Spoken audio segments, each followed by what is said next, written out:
की लहर चालू होगी। उसमें देखते हैं अपने जीवन में कैसे कैसे उन्होंने जीवन बिताया है, कितने कष्ट आए जीवन में, वो इस गीता के माध्यम से आपको सुनाए जा रहे हैं। हमारे अबूजा के सचिन जी सुना रहे हैं, आप लोग ध्यान से सुनना। बोलो श्री प्राणनाथ प्यारे की जय। बोलो श्री प्राणनाथ प्यारे की जय। बोलो श्री सतगुरु महाराज की जय। प्राणधार सुंदर साथी जी, कल के चरण में हमने सुना था कि किस तरह से बुआ का स्नेह इन दोनों भाइयों को मिलता है, और बुआ मन ही मन में ये सब जानती है कि किस तरह के कष्ट मेरे भाई के बेटों ने इस जीवन में, इस छोटी सी उम्र में उठाए हैं। वो उनके लिए चिंतित भी रहती हैं, और एक दिन झंडूदत्त से कहती हैं, तुम्हें कुछ तो अंदेशा होगा कि तुम्हारे घर में माँ ने या पिता ने तुम्हारे लिए कुछ ना कुछ तो रखा होगा। और झंडूदत्त बताते हैं कि जहां माँ दीपक जलाती थी वहां कुछ ना कुछ माँ कुछ जोड़ा करती थी। बुआ ने वहां पर जाकर खोदा तो 1500 रुपए दबे हुए उस घर से प्राप्त हुए। झंडूदत्त भी कहते हैं, मैं खुशी से उछल पड़ा, और बुआ को भी ये लगने लगा है कि जो धनराशि मिली है इसकी भनक किसी को नहीं लग जाए, क्योंकि जो नाते रिश्तेदार हैं वो किसी दज्जाल से कम नहीं है। और वो दोनों का विवाह कराना चाहती हैं, दोनों भाइयों को परिणय सूत्र बंधन में बांधना चाहती हैं, लेकिन झंडूदत्त विवाह बंधन में बंधना नहीं चाहते। वो जानते हैं कि इस माया से कोई भी तृप्त हो नहीं सका। वो बुआ को बार बार मना करते हैं कि बुआ जी, विवाह तो मेरे पिता का भी हुआ था, हम भी 2 भाई थे, हमारा परिवार था, लेकिन इस माया ने क्या दिया? यहां पर तो सिर्फ अशांति ही अशांति है। शांति अगर कुछ है तो प्रभु के चरणों में है। रामायण उनको कंठस्थ हो जाती है, उनका जीवन वैराग्य का जीवन आरंभ हो जाता है। मन में एक यही प्रश्न उठने भी लगता है कि मैं कौन हूं, कहां से आया हूं। और उम्र महज 17 वर्ष की है, और बुआ ये सोचती है कि अगर इनके हृदय से वैराग्य नहीं हटा तो इस सच में कहीं बाबा ना बन जाए। ये स्थिति सुंदर साथ जी बिल्कुल वैसी है जैसे हम बीतक के प्रसंग में सुनते हैं कि मधु मेहता चाहते हैं कि देवचंद को मैं प्रणय सूत्र बंधन में बांध दूं, लेकिन सतगुरु बंधन में बंधना नहीं चाहते। वो जबरदस्ती करते हैं, बार बार अनुरोध करते हैं, लेकिन जो दिन तय होता है उस दिन तो धनी देवचंद्र जी, सतगुरु महाराज जी अपना सिर मुंडवा के घर में पहुंचते हैं और कहते हैं कि मेरा जिनसे विवाह होना था वो मैंने कर दिया। यही स्थिति झंडूदत्त की यहां पर है। वो बार बार बुआ को मना करते हैं, लेकिन बुआ एक दिन दोनों भाइयों का विवाह कर देती हैं। लेकिन विवाह होने के उपरांत भी महाराज जी लिख रहे हैं, रस अब कहीं नहीं लगता था, मुरझाया लगता संसार, जैसे फाड़ खाएंगे मुझको ऐसे लगे मुझे घर बार। सोचा करते थे गृहस्थी से, हे ईश्वर कैसे छूटे, जकड़ गए हम जिस बंधन में वो बंधन कैसे टूटे। इस बंधन को कैसे तोड़े, किस तरह से मैं यहां से निकलूं। बार बार वो सोचते हैं मैं किस झंझट में पड़ गया हूं। और क्या लिखते हैं, निष्कटंक हो जाए मार्ग सब, जब जो चाह वह कर दूं, जब चाहूं तब दंड कमंडल उठा कर उधर को ही चल दूं। जन्म हो चुका था कन्या का, इस दौरान बिटिया का जन्म हो जाता है। सबसे पहले महाराज जी के घर में कन्या का जन्म होता है, जिसका नाम वो कला रखते हैं। मेरे जीवन का सौभाग्य है, मैंने उनके दर्शन किए हैं। हम बच्चे लोग उनको बुआ जी बोलते थे।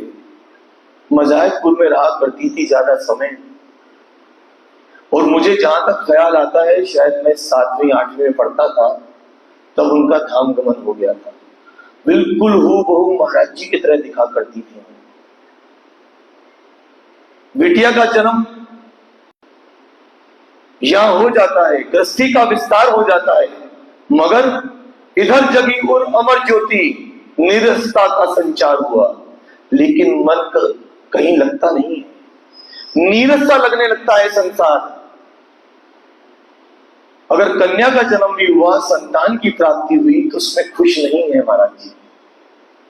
उनकी पत्नी बहुत प्रसन्न है, लेकिन महाराज जी का चित्त, उनकी वृत्ति उसी में पड़ी है कि मैं कैसे इस घर से निकलूं, कैसे मैं इस माया को तज के उस ब्रह्म को पाऊं, कब तक इस झूठे संसार में, इस दुख में मैं पड़ा रहूंगा, यही उनके मन में चलता है। लेकिन कारण कैसे बने? कहते ना, कारज कारण कुछ नहीं होता, लेकिन एक ऐसी घटना झंडूदत्त के साथ यहां घट जाती है, एक कारज कारण ऐसे बनता है, उन्हें अपने आप से इतनी ग्लानि होने लगती है, ये संसार उनको इतना दुष्ट महसूस होने लगता है, ये समाज, ये दुनिया, ये बिरादरी ऐसे उनको महसूस होती है कि मैं इसको तजकर अभी यहां से भाग जाऊं। वो घटना इस प्रकार है सुंदर साथ जी, गांव में ही किसी के स्थान पर, किसी के घर में जीवने का न्योता मिलता है। न्योता सिर्फ झंडूदत्त को नहीं है, पूरे गांव को है, और कुटुंब के कुटुंब परिवार जीवने के लिए एक विशेष स्थान पर जाते हैं। झंडूदत्त भी अपने कुटुंब के साथ वहां पर जीवने के लिए पहुंच जाते हैं। उम्र है 19 वर्ष की, और जब वहां जीवने के लिए बैठते हैं, पंगत में भोजन आरोग रहे होते हैं, आरोगते आरोगते उनको महसूस होता है कि उनके पेट में दर्द हो रहा है। वो समझ नहीं पाते, लेकिन वो दर्द धीरे धीरे उनके पेट में बढ़ने लगता है। महाराज जी झंडूदत्त अपने भोजन को वहीं पे रोक देते हैं। उन्हें लगता है कि मुझे शौचालय की तरफ जाना चाहिए। वो उस स्थान से उठते हैं, पंडाल से बाहर निकलने का प्रयास करते हैं, दरवाजे के निकट पहुंचते हैं। बाहर पहुंचने से पहले ही महाराज जी का पेट, झंडूदत्त का पेट छूट जाता है, वस्त्र गंदे हो जाते हैं। महाराज जी झंडूदत्त अंधेरे की तरफ भागते हैं कि कोई मुझे देख ना ले, लेकिन पेट इस कदर छूटता है, वस्त्र की हालत इतनी खराब हो जाती है कि ना वो पहने बनता है, ना वो छोड़े बनता है। सुनसान अंधेरे में पहुंचते हैं, अपने तन को ढकने का प्रयास भी करते हैं। ब्राह्मण हैं, पंडित हैं, अपनी अशुद्धि से इतने खिन्न हो जाते हैं, कुएं को ढूंढते हैं। कुएं तक पहुंचने की दूरी है, पास में एक खड्डा नजर आता है, सोचते हैं मैं इसी जल से अपने आप को शुद्ध कर लूं। उस जल से हाथ पोंछने का प्रयास करते हैं, कपड़ा धोने का प्रयास करते हैं, लेकिन वो पानी भी इतना गंदा होता है, अपने हाथ को पोंछ भी नहीं पाते। लेकिन इधर पेट इस कदर छूटा है, वो रुकने का नाम नहीं ले रहा। स्थिति इतनी भयानक है, जिस तरह से अनूप शहर में श्री जी पहुंचते हैं तो प्रसंग आता है कि उनका पेट छूट जाता है। इतनी अपने अंदर कमजोरी महसूस करते हैं, और जल नहीं है, कहीं शौचालय नहीं है, अपने आप को छुपाने का प्रयास करते हैं। तभी एक व्यक्ति उनको इस समस्या में देख लेता है। वो उसको समस्या से निकालने का प्रयास नहीं करता, उनका परिहास करता है। झंडूदत्त क्या हो गया? अरे क्यों छुपे चले जा रहे हो, क्यों भाग रहे हो? हंस रहा है। और हंसते हंसते कहता है अच्छा रुक जाओ भाई, जो तुमने भोजन किया ना वो मैं तुम्हें यही लाके दे देता हूं। झंडूदत्त कहते हैं अरे कैसे व्यक्ति हो भाई, क्या मैं यहां पे भोजन कर सकूंगा? सुंदर साथ जी अपने घुटनों को मोड़ देते हैं, वस्त्र की हालत खराब है और पेट छूट रहा है, और धीरे धीरे करते करते ये बात पंडाल में बैठे कई लोगों तक पहुंच जाती है। वो झंडूदत्त का मजाक बनाने लगते हैं, उन पे हंसने लगते हैं। महाराज जी को यहाँ झंडूदत्त को इतनी आत्मग्लानि होती है, ये कैसी दुनिया है, ये कैसे लोग हैं, कैसे मेरा परिहास कर रहे हैं।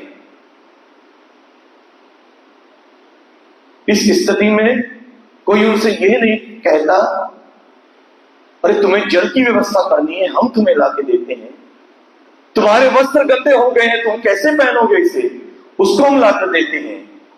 दुनिया क्यों हंस रही है? क्योंकि दरिद्रता है। झंडूदत्त एक गरीब ब्राह्मण है, और इस गरीबी पर कौन नहीं हंसता?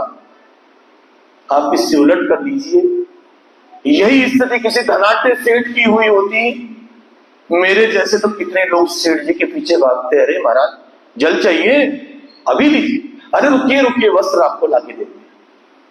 उसका मजाक नहीं बनाते, क्योंकि तुलसीदास खुद अपनी वाणी में लिखते हैं भाई ये माया है, माया को माया मिले कर कर लंबे हाथ।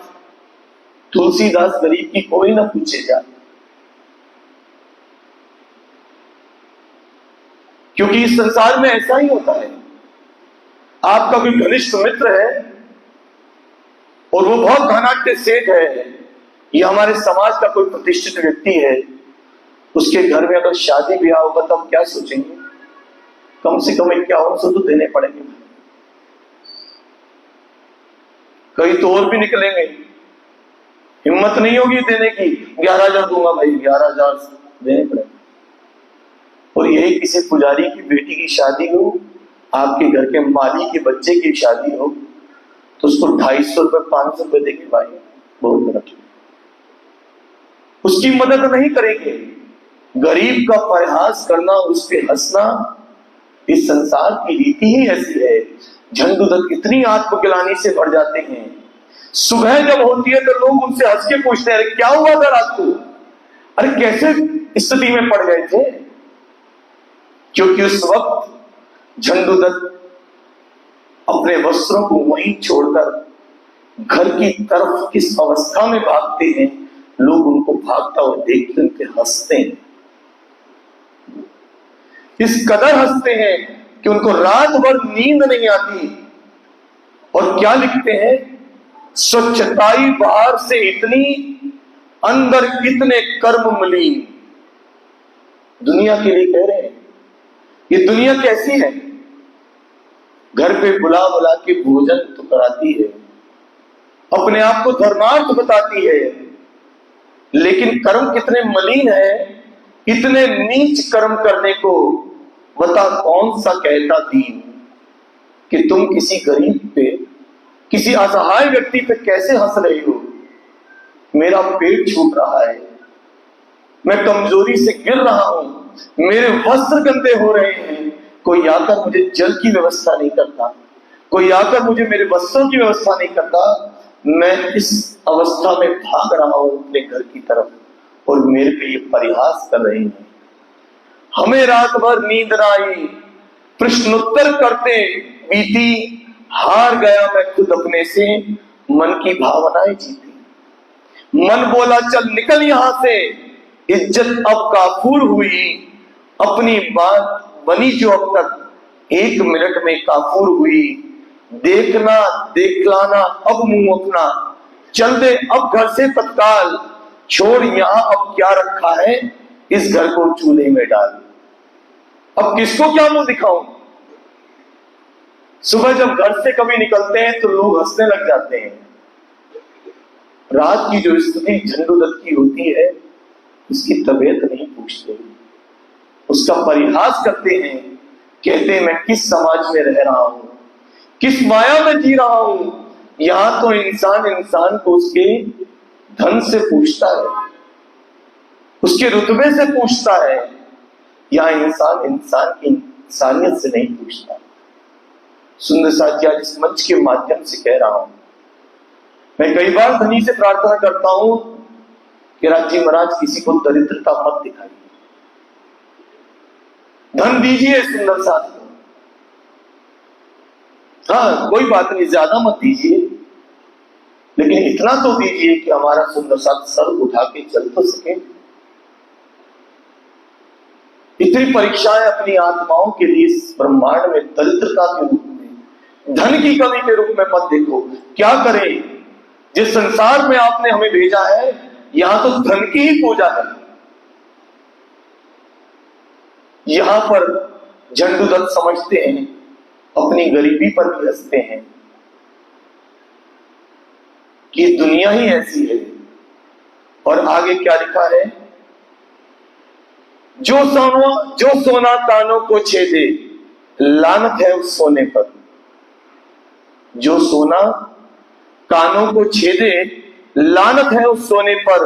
होके पैदा ना ज्ञान उदय, तू ऐसा पैदा होने पर।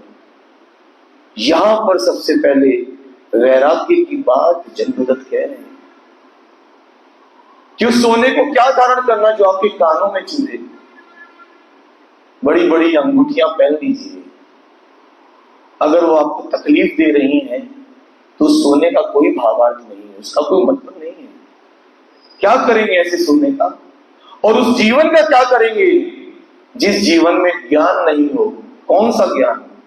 वो अलौकिक ज्ञान ना हो जिस जीवन में, जिस जीवन में परमात्मा को पाने की इच्छा ना हो, जिस जीवन में सद्गुरु के चरण ना हो, वो जीवन जीवन नहीं, वो व्यर्थ है, वो एक पशु के समान है। यहां पर महराज जी झंडूदत्त यही कह रहे हैं, होकर पैदा ना ज्ञान उदय हो। अगर जन्म ले लिया लेकिन यही पता नहीं चला कि मैं कौन हूं, कहां से आया हूं, मेरा जन्म क्या इसी दुख को झेलने के लिए हुआ है? मेरा जन्म हुआ ही क्यों है? अगर इस चीज का ज्ञान ना हुआ तो ये जीवन मेरा व्यर्थ चला जाएगा, बेकार चला जाएगा। रुके नहीं पल भर शैया पर, दबे पैर पहुंचे घर में। गोने का जोड़ा रखा था, पहन लिया लेकर तन में। पैसा घर में एक नहीं था, खाली हाथ चले एकदम। फकत एक जोड़ा था तन पे, या अंदर थे हम। अब महाराज जी को नींद नहीं आती, उनको प्रेरणा मिल जाती है कि छोड़ इस संसार को। यहां कौन अपना है? यहां कौन तेरे साथ खड़ा है? उस प्रभु की शरण में चला जा, उस प्रभु को पाने के लिए निकल पड़। यहां पर झंडूदत्त को संसार ही ऐसी विडंबना उनके सामने खड़ा कर देता है। रातों रात बिना किसी से कहे झंडूदत्त अपने घर से चल पड़ते हैं उस परमात्मा की खोज में। कहते हैं, निकल पड़े स्थापित करने अमर ज्योति अंतराल में। जिस घर में जन्मे हो पनपे, छोड़ भागे उसको पल में। अंतर से अंतरमय अंतर्यामी का ध्रुव संबंध मिलाने को।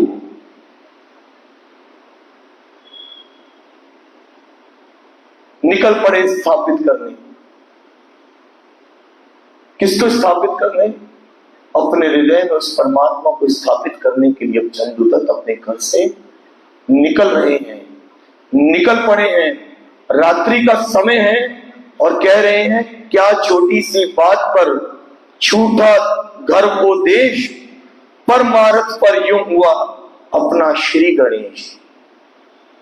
कहने कोई छोटी सी बात है, ये किसी के साथ भी हो सकती थी, लेकिन महाराज जी को, झंडूदत्त को इतनी आत्मग्लानि होती है कि वो अपने घर को छोड़कर रात्रि के समय में निकल जाते हैं, अपनी जन्मभूमि को प्रणाम करते हैं।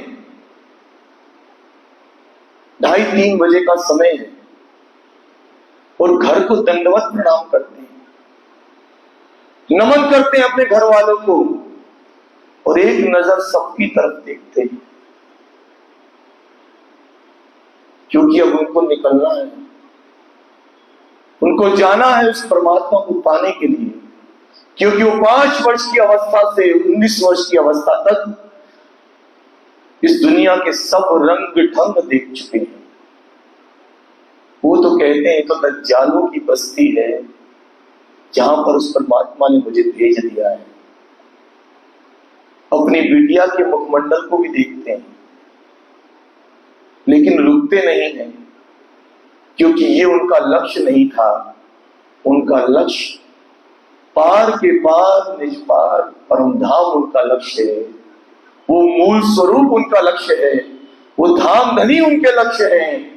इसलिए यहां पर झंडूदत्त क्या लिख रहे हैं कि प्रणाम जन्मभूमि को और दंडवत की घर को, नमन किया सब घर वालों को, देखा एक नजर सबको, कन्या 1 वर्ष की थी घर, 19 वर्ष आयु अपनी, 1970 संवत था जब ऐसी इच्छा उपजी, मोड़ा मुख फिर मोड़ तोड़कर, रात ढली होगी आधी, निकल चले हम घर से बाहर, सुरता साथ साथ भागी, रोकड़ साथ 1.25 रुपए बस, धोती और एक चादर साथ, सोच लिया आगा पीछा सब, छोड़ डोरी उसी के हाथ। सिर्फ 1.25 रुपया जेब में है, एक धोती है, एक चादर है, और रात्रि के समय में पैदल झंडूदत्त उस परमात्मा को पाने के लिए निकल जाते हैं। सबसे पहले चलते चलते वो मुजफ्फरनगर पहुंचते हैं। मुजफ्फरनगर में एक शिव मंदिर में पहुंचते हैं सुंदर साहब। उनको वहां पहुंचने में पूरे 24 घंटे लगते हैं। 40 किलोमीटर का रास्ता है। घर में किसी को बताया नहीं है। और क्या कह रहे हैं कि डोरी किसके हाथ में है?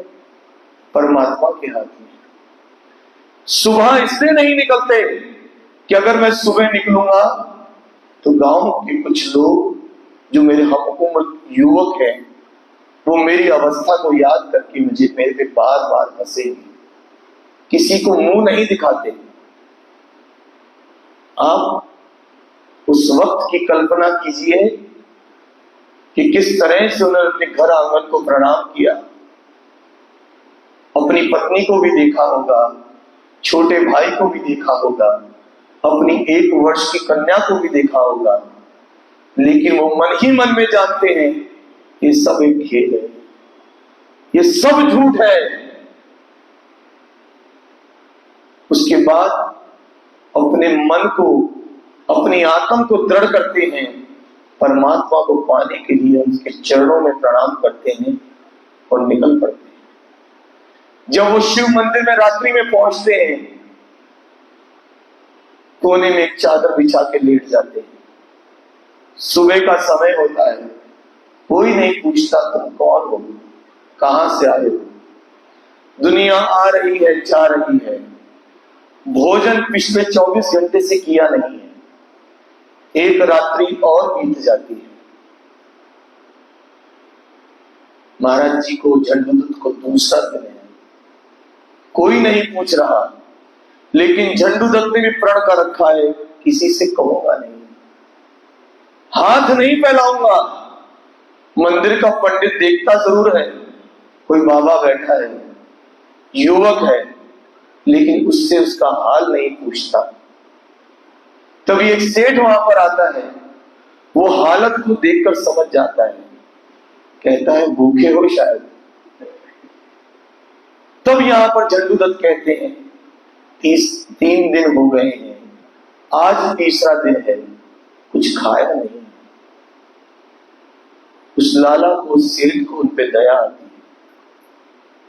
यहां पर 3 दिन के बाद उनको भोजन मिलता है। 3 दिन से भूखे हैं और जब उनको भोजन की प्राप्ति होती है, भोजन करते हैं, धन्यवाद करते हैं परमात्मा का। और वो जो लाला है, जो सेठ है, वो कहता है तुम साधु हो, कहां जा रहे हो? यहां पर झंडूदत्त कहते हैं पता नहीं कहां जाऊंगा, सोचता हूं मथुरा चला जाऊं, कन्हैया की नगरी में चला जाऊं, कैसे जाओगे? पद यात्रा ही से जाऊंगा, चलते चलते प्रभु का स्मरण करते करते पहुंच जाऊंगा। यहां पर एक लोटा वो सेठ गोलाला उनको देता है कि तुम ये अपने पास रख लो, रास्ते में तुम्हारे काम आएगा। तो महाराज जी यहां से मथुरा की तरफ चल पड़ते हैं।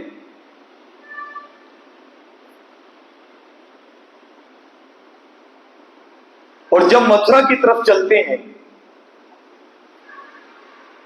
मथुरा पहुंचते भी नहीं है, रास्ते में उन्हें 2 सिपाही और पकड़ लेते हैं। पूछते हैं कहां जा रहा है भाई? कन्हैया की नगरी में जा रहा हूं। हाँ, अरे भाई कुछ काम वाम करो, कुछ नौकरी कर लो। तो झंडूदत्त मन ही मन में सोचते हैं, नौकरी करूंगा तो उस परमात्मा की ही करूंगा, नौकरी करूंगा तो अपने सतगुरु की करूंगा। कोई जवाब नहीं देते। वो कहते हैं अरे भाई तेरे जैसे कई नकारा घूम रहे हैं। जबरदस्ती उनको पकड़ने लगते हैं, 50 रुपए महीना तनख्वाह बताने लगते हैं और कहते हैं लिखा पढ़ी का काम है, कर ले बाबा कर ले। लेकिन महाराज जी के मन में, झंडूदत्त के मन में कोई काम याद नहीं है। उनको तो मथुरा पहुंचना है। जबरदस्ती उनको गाड़ी में डालकर एक द्वीप में लेकर जाते हैं। जाना कहां है, वो कहां पहुंच गए, मन ही मन में बहुत व्यथित हैं, क्योंकि उनका व्यवहार ही इसी तरह का है। वो कभी भी किसी से कुछ कहते नहीं, संकोच इतना करते हैं, किसी से लड़ते नहीं। पुलिस वाला तो यहां तो कहता है 2-4 डंडे मारेंगे ना तब तू चलेगा बाबा, जैसे चलेगा ही नहीं। अंग्रेजों का जमाना है, कुछ नहीं कहते, यही कहते हैं चलो भाई परमात्मा जहां तू ले जाए। ये तो डंडे बजाने की बातें कर रहा है, धमका रहा है, किस तरह से मानसिक उत्पीड़न दे रहा है। झंडूदत्त उसके साथ चले जाते हैं। लेकिन जब वहां पहुंचते हैं तो वहां पे न जाने कितने 36 कौमों के लोग बैठे हैं। वहां पर शूद्र भी है, वैश्य भी है, चमार भी है, भंगी भी है, और ये ब्राह्मण है, कर्मकांड को मानते हैं। भंगी के हाथ का बना हुआ भोजन उसके सामने परोस देते हैं, खा भाई। झंडूदत्त कहते हैं मैं नहीं खाऊंगा, जब तक मैं परमात्मा को भोग नहीं लगा दूंगा मैं कैसे खा सकता हूं। और ये तो वैसे भी शूद्र है, मैं ब्राह्मण हूं। पुलिस वाले कहते हैं खाना है तो कहा बाबा, नहीं तो भूखा पड़ा रहे। 3 दिन फिर वहीं पे ऐसे ही पड़े रहते हैं और मन ही मन में क्या कहते हैं, कोई बात नहीं प्रभु, लेकिन जब तक मैं अपना शुद्धिकरण नहीं कर लूंगा, मैं अपने हाथ से भोजन बनाकर प्रभु को नहीं खिला दूंगा, तब तक भोजन करूंगा। यहां दरोगा को तरस आ जाता है। 3 दिन जब वहां पर झंडूदत्त भूखे पड़े रहते हैं, 3 दिन बाद वो उनको कच्चा सामान उन तक पहुंचाते हैं। कहते ले भाई बना ले, अपने प्रभु को भोग लगा ले और इसको खा ले, नहीं तो मर जाएगा। कितनी कसौटी है सुंदरता की, कितनी विडंबना है। लेकिन आप 19 वर्षीय, हम बालक कहें या युवा कहें, क्या कहें, आप दृढ़ता देखिए। जब से अभी तक चल रही है, एक दिन अगर भोजन कर लिया तो 3 दिन भूखे रहना पड़ता है, बार बार आता है। एक दिन अगर किसी नसीब से कुछ मिल गया, 2 दिन 3 दिन 4 दिन सिर्फ पानी, जल में ही अपने आप को पी के अपने समय को व्यतीत करते हैं। ये कैसी कसौटी है, ये कैसा खेल है किसी किसी रूह के लिए। और यही झंडूदत्त जिसके तन के अंदर आगे रतनबाई की वासना बैठने वाली है। लेकिन धाम धनी है, मूल स्वरूप की नजर में है, इसलिए इतनी कसौटी के बाद ये जीवन चल रहा है। लेकिन इतना उत्पीड़न के बाद कौन बचता है इस संसार में, कौन जी सकता है इस संसार में? क्योंकि आगे लीला ब्रह्म की होनी है, इसलिए इस कसौटी पे परखा जा रहा है। और कितनी जलालत है, कितनी बेइज्जती है। महाराज जी की बीतक में कितना आ रहा है कि जिस गांव में जन्म हुआ है, जिस गांव में रहते हैं, वहीं पे इतनी आत्मग्लानि होती है और छोड़कर निकलना पड़ता है, मुंह छिपाकर भागते हैं। यहां पर जब उनको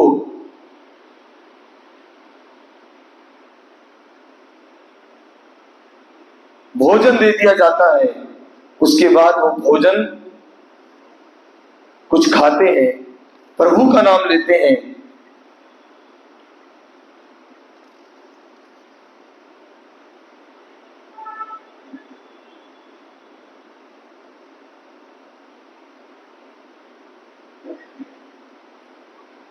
सुना मैनेजर ने जब तो दफ्तर में बुलवाया, छानबीन करने पर उसने सूखा राशन दिलवाया।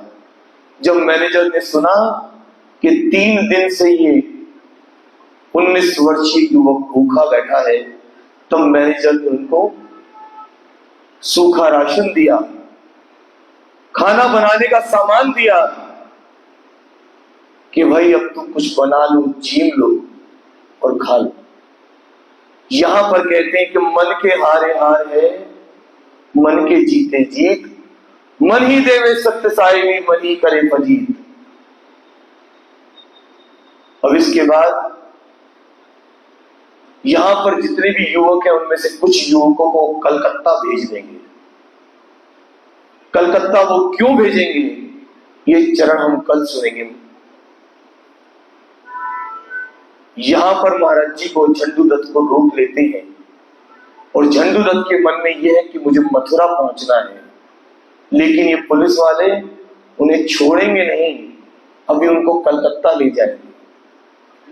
कलकत्ता का प्रसंग हम कल सुनेंगे सुंदर साहब जी, कलकत्ता में उनके साथ क्या होता है। लेकिन अंतिम चरण में परमहंस महाराज जी की एक लीला मैं आपके बीच में रखने जा रहा हूं।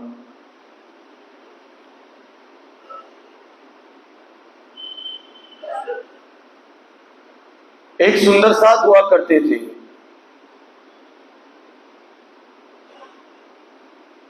रामानुज नाम था जिसकी समाधि है, पुजारी जी क्या नाम था? रामानुज नाम था। मिंटगुमरी में रहा करते थे। जब महाराज जी पाकिस्तान विभाजन पे वहां गए तो उन्होंने बताया भारत पाकिस्तान का विभाजन होने वाला है। तो रामानंद, क्षमा कीजिए, रामानंद नाम था। तो रामानंद महाराज जी को उनकी पहचान थी। उन्होंने जब संदेश सुना तो रामानंद कहते हैं महाराज जी हम तो आपके साथ ही चल पड़ते हैं। रामानंद को महाराज जी सन 1945 में अपने साथ शेरपुर ले आए। उसके बाद की घटना, भारत पाकिस्तान का विभाजन हो गया, सुंदर साथ बहुत से यहां पर आ गए। रामानंद महाराज जी की सेवा में लग गए, उन्हें पहचान थी, मगर रामानंद भी किसी ब्रह्म मुनि से कम नहीं थे। वो अक्सर महाराज जी से कहा करते थे महाराज जी मेरा मन नहीं लगता, मुझे तो धाम भेज दो। महाराज जी कहते थे थम जा भाई, क्या करेगा अभी जाके, माया का खेल मांग मांग के तो आए हो, कुछ समय तो रुक जाओ। रामानंद रुक गए। साल 1957-58 का आ गया। 10-12 साल रामानंद ने महाराज जी के पास और व्यतीत किए। सुंदर साथ भी अब जगह जगह जाकर बसने लगा। और जिसको जैसा समय मिलता महाराज जी के दर्शन के लिए सुंदर साथ शेरपुर आश्रम में आने भी लगा। जब 1958 का सन आया तो रामानंद को और ज्यादा लगने लगा महाराज जी मैं तो जाऊं, मुझे तो यहां मन नहीं लगता इस ब्रह्मांड में, बहुत देख लिया बहुत कर दिया, मैं तो आपके हुक्म से बैठा हूं। रामानंद की बात सुन के महाराज जी मुस्कुरा दिया करते थे, कहते थम जा भाई चला जाइए क्या जल्दी है। लेकिन एक दिन ऐसा भी आया, ये घटना बताने वाले मेरी धर्म पत्नी श्वेता के दादाजी, या यूं कहिए मेरी मां के ताऊ जी सगे, उनके सामने बीती हुई घटना है कि रामानंद किस तरह से शेरपुर में रहा करते थे। तो एक दिन दिल्ली के कुछ सुंदर साथ आश्रम में आ गए, कुछ रेवाड़ी के आ गए, कुछ हमारे मुजफ्फरनगर के पहुंच गए, जिसमें भगत भाली राम जी उनका नाम है। जो दादाजी हैं मेरी आदरणीय मां के ताऊ जी हैं, उनका परिवार वहां पर है। और रामानंद महाराज जी से कहते हैं महाराज जी बहुत सुंदर साथ आ गए, मुझे धाम जाने दो, इनके सामने चला जाऊंगा समाधि दे देंगे मुझे। महाराज जी कहने लगे भाई थम जा, भी एक तो 2-3 दिन रहेंगे, मुझे भी सोचने दे। दिल्ली वाले सुंदर साथ, रेवाड़ी के सुंदर साथ वहां पे 1-2 दिन रहने लगे। उनके भी जाने का समय आ गया, बाहर टांगियों को बुला लिया गया, झोटा बुकी बाहर आ गई। मुजफ्फरनगर वालों को जड़ोदा पांडा से मुजफ्फरनगर जाना है, दिल्ली वालों को ननौता जाना है। रामानंद फिर अर्ज करते हैं महाराज जी जाने वाले हैं, इनको रोक लो, मैं धाम चला जाता हूं, मन नहीं लगता है। अब महाराज जी यहां गंभीर हो जाते हैं, कहते हैं भाई मैं रोक तो दूंगा, फिर तुम मेरी बात खराब ना करा देना। सोच लिया तुमने? सुंदर साथ जी अब वार्तालाप देखिए, ये बनी बनाई घटना नहीं है। महाराज जी कहते हैं इतने समय से कह रहा भाई ये जाने को तैयार है, तो सोच ले, फिर मैं रोक लू इनको? महाराज जी सुबह चला जाऊंगा, बात खराब ना करा दियो भाई, फिर तुम मैं रोक लेता हूं। महाराज जी के हृदय में भी यही है, बार बार कह रहा है जाना है जाना है, और वो कहते हैं जाऊंगा धाम, सीधा घूम मर्जी में उठूंगा, अपने धनी के सन्मुख बैठूंगा, क्योंकि इतनी कसनी रामानुज ने कर रखी है। और किनके चरणों में कर रखी है? एक परमहंस के चरणों में कर रखी है।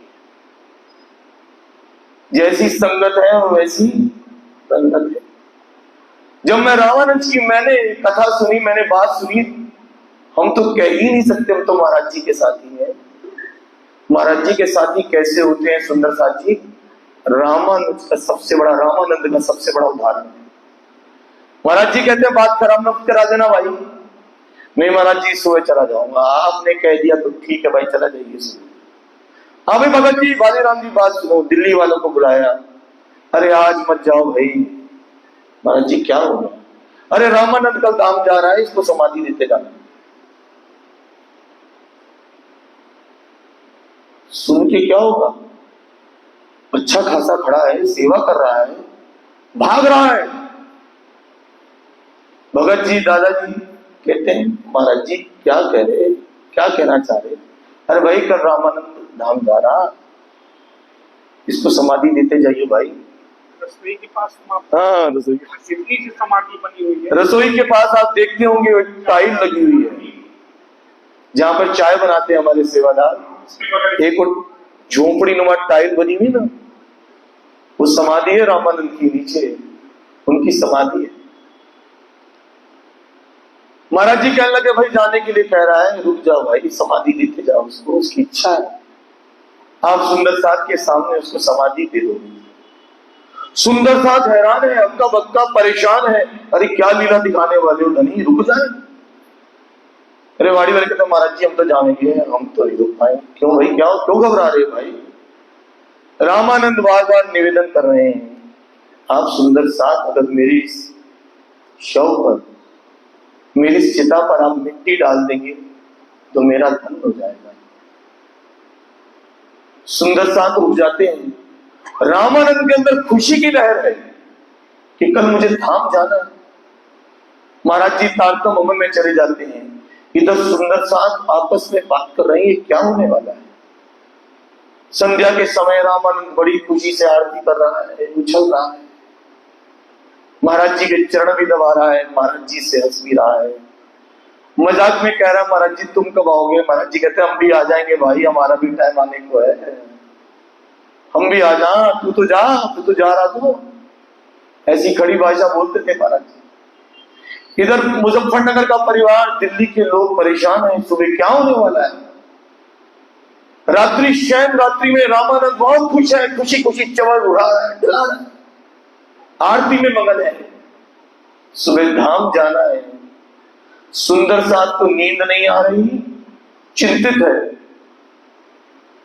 और रामानंद उतना ही प्रसन्न है। ये कैसे ब्रह्म मुनि है सुंदर साथ जी, ये कैसी धनी की अंगनाएं हैं जिनके अंदर इतनी तड़प है कि महाराज जी ने कह दिया है अब चले जाना है।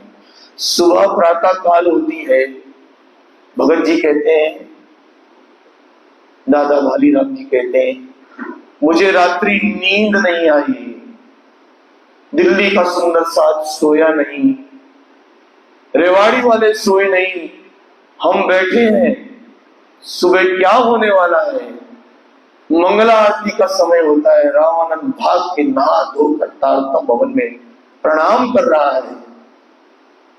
महाराज जी कहते हैं भाई आज तू ही आरती कर ले, सुख को निदान जय जय सुख को निदान बोल रहा है रामानंद, आरती कर रहे हैं। जब आरती करते हैं एक एक सुंदर साथ के चरणों में प्रणाम करते हैं, क्षमा भी मांग रहे हैं, क्षमा करना गलती हो गई होती सुंदर साथ की। तारतम भवन के बाद चटाई बिछाते हैं, सुंदर साथ देख रहा है क्या लीला है, और चादर लेते हैं, जयकारा लगाते हैं, ओढ़ते हैं और लेट जाते हैं। महाराज जी बड़े प्रेम से कहते हैं सुंदर साथ जी जीम लो भाई, नाश्ता कर लो, उसको समाधि देनी है। नाश्ता कौन करेगा। कैसे अपने आप को उठाना पड़ता है। यह स्थिति होती है शून्य की, जहां ये आत्मा, ये जीव शून्य हो जाता है। महाराज जी कहते हैं भाई जीम लो, अब इसको समाधि देनी है। थोड़ी देर के बाद घंटा 2 घंटा बीत जाते हैं, महाराज जी रामानंद के पास खड़े हो जाते हैं, उसके चरणों में प्रणाम करते हैं, उसके चरणों को चूमते हैं, फूल मालाओं से उस कलेवर को सजाया जाता है। रामानंद धाम जा चुके हैं, गांव से बुलाया जाता है, समाधि का स्थान पूछा जाता है। महाराज जी कहते हैं रामानंद को मेरे सामने बिठा, जहां तारतम भवन है और वहां पर जहां पर हमारा रसोई का गेट है पुराना, जहां पर लकड़ियां रखी हैं, महाराज जी कहते हैं रामानंद को मेरी नजर के सामने बिठा। वहां पर समाधि दी जाती है।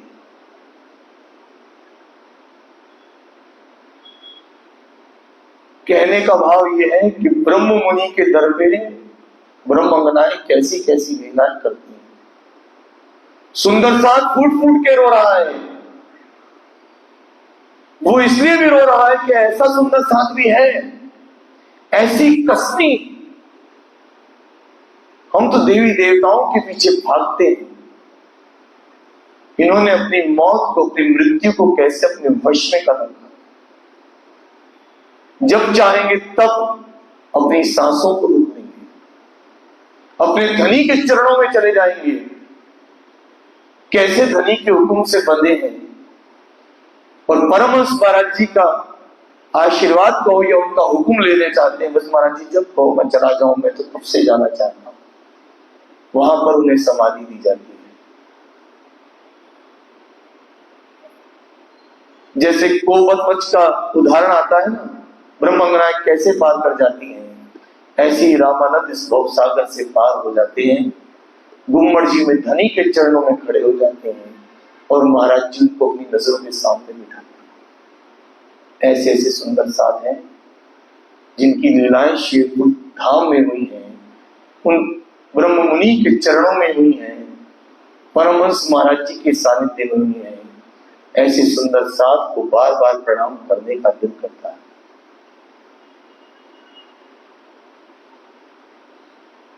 ऐसा ये दरबार है सुंदर साथ जी। आज की चर्चा को यही विराम देंगे। कल हम कलकत्ता का प्रसंग सुनेंगे कि किस तरह से रेलगाड़ी में ट्रेन में भरकर झंडूदत्त को कलकत्ता ले जा रहे हैं और यहाँ झंडूदत्त मथुरा में कन्हैया के पास जाना चाहते हैं। बोलो श्री प्राणनाथ प्यारे की जय, सतगुरु महाराज की जय।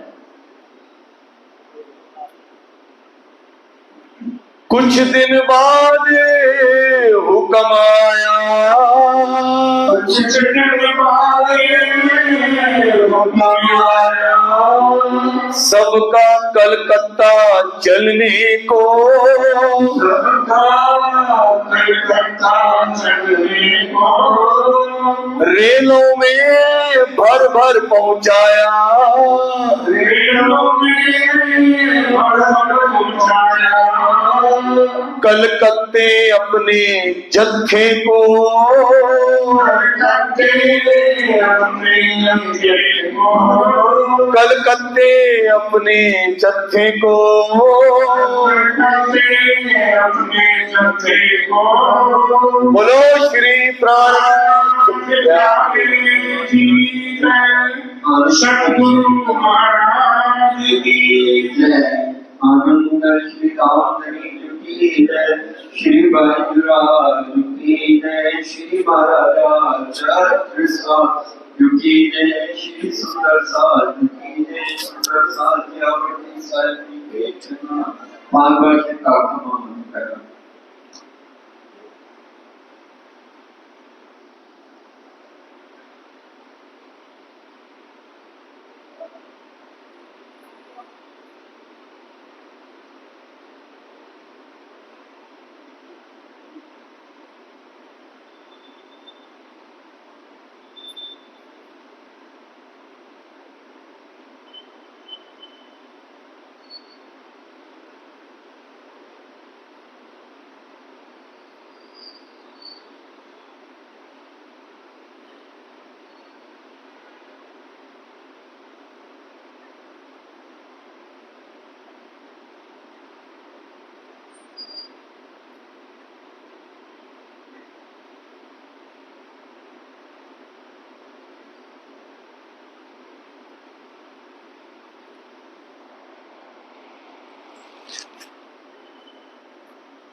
श्री प्राणनाथ प्यारे की पूर्ण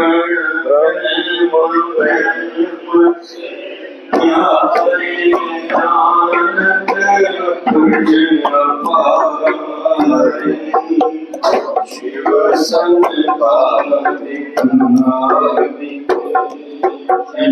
कृष्ण पावे पाई यादव जान खोज खोज पछताए जान के भूल बनी नापी सुंदर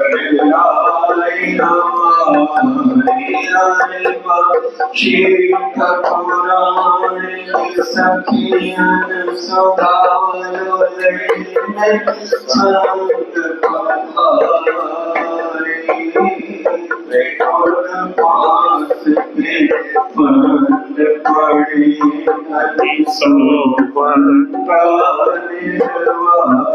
नदी वारी वारी वारी जाऊं मैं अपने ताप शोभा मुख से गावी माया सिंहासन बैठा शिखर साल गुणगान वारी वारी वारी वारी जाऊं मैं अपने पिया पर शोभा मुख से गावी माया लगी सिंहासन बैठा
और गावे मारा वाला जी ने सुंदर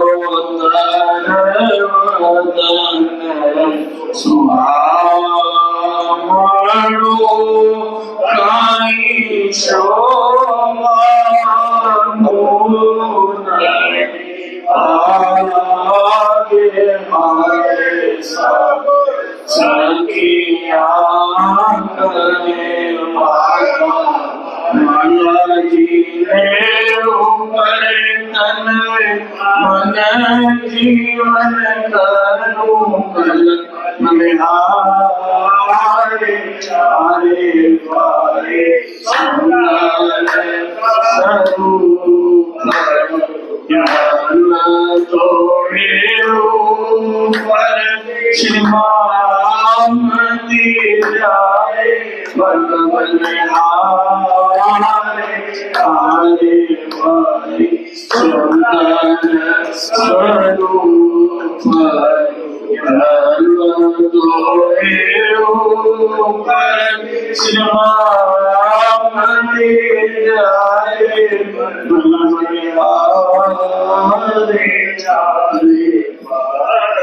बोलो श्री प्राणनाथ प्यारे की आपके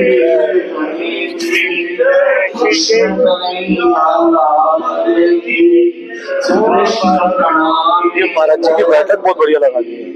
श्री महाराज ये तो बहुत बढ़िया।